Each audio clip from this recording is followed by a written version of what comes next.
Starting on November 4th with our first blizzard, North Dakota received record snowfall throughout the winter of 2009 as a result of at least 8 storms classified as blizzards. Several counties even recorded snow levels as high as 500% of normal.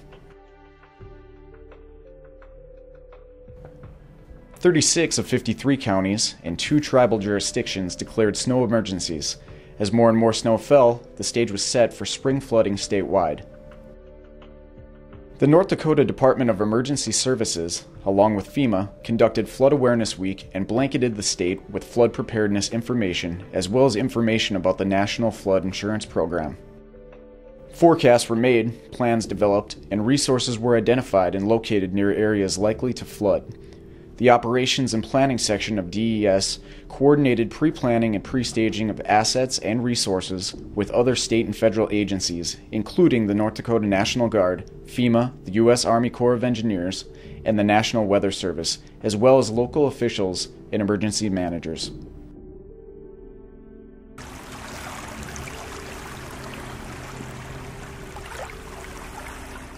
As the thaw began and the rivers and creeks across the state started to melt, flooding occurred in every watershed in the state. 48 counties, 3 tribal jurisdictions, and 18 cities declared flood emergencies. Flooding started on March 6 near Medora, North Dakota, on the western edge of the state. Flooding continued throughout March, April, and May in multiple locations across North Dakota.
And Devil's Lake continues its historic rise with seemingly no end in sight.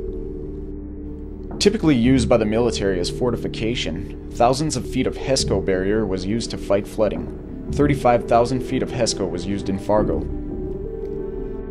Showing ingenuity, the North Dakota National Guard improvised and used large soybean bags filled with 1,000 pounds of sand to shore up levees and dams.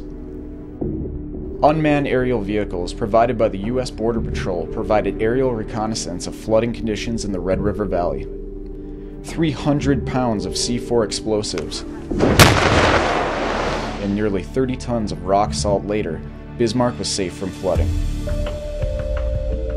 18 million sandbags were used across North Dakota for the flood fight.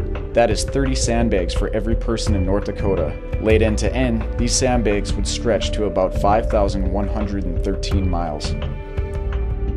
Hundreds of pets, both large and small, were sheltered. Over 800 federal employees came to the state to help with response and recovery. The governor activated more than 2,000 National Guardsmen. Over 90,000 head of livestock were lost to floodwaters. Flooding resulted in 3 deaths, 252 injuries, and 71 illnesses. An estimated 30,000 to 50,000 people evacuated due to rising floodwaters. Nearly 2,000 special needs population were evacuated. Over 1,400 people used Red Cross shelters. 139 emergency rescues were performed utilizing Black Hawk helicopters and boats.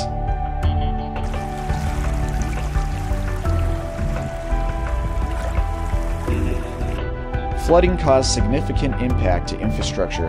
Power outages, sewer system backups, and failures closed airports, breached dams, broken bridges, and impassable roads. The Federal Emergency Management Agency opened 20 disaster recovery centers across North Dakota to help residents impacted by flooding and severe weather. Communities are now identifying repair and mitigation projects and are on the road to recovery. State and FEMA personnel have crisscrossed the state, assisting local officials understand FEMA's grant programs. When disaster strikes and lives, safety, and property are in jeopardy, it is many hands working together to keep us safe. In North Dakota, numerous local, tribal, state, and federal agencies, as well as voluntary organizations, worked in partnership to ensure an effective response to statewide flooding. Any successful disaster response depends on this collaboration.